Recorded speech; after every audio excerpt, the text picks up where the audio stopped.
Hi guys, this is just a recommendation before you go into thinking your machine is wrong. Is when you was an embroider. This is talk about machines had both embroider and sew that combos. Sometimes you need to use the feed dogs down here. These ones, the ones pull the fabric, when it's embroidered they need to be down, but while you finish your embroider,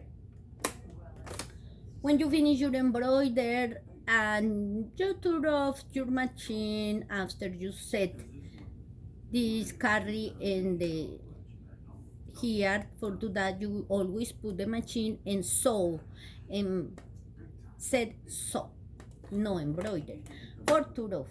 Now you're going to turn on and you push the button. In this case, the button for the feed dogs are in the back, slice to the right, and wow, no happen nothing.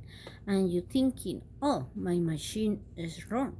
No, it's just some of the a lot of machines I really realize don't thinking is damage, just is how they working, and as you, if you don't have thread in the needle like me, you can use it. Set the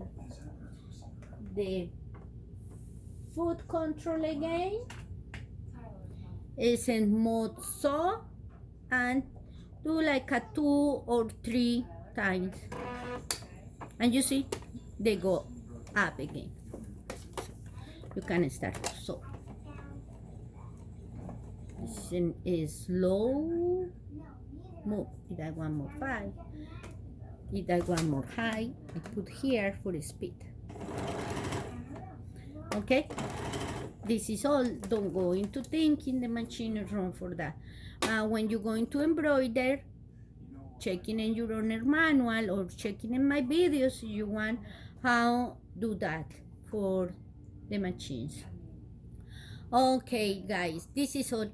Thank you for watch. Thank you for all the comments, and we can help each other. Just put the message, the questions you had. If I don't answer, there are others. Subscribe, they can answer. And thank you. God bless you. And please continue pray for the world. Bye.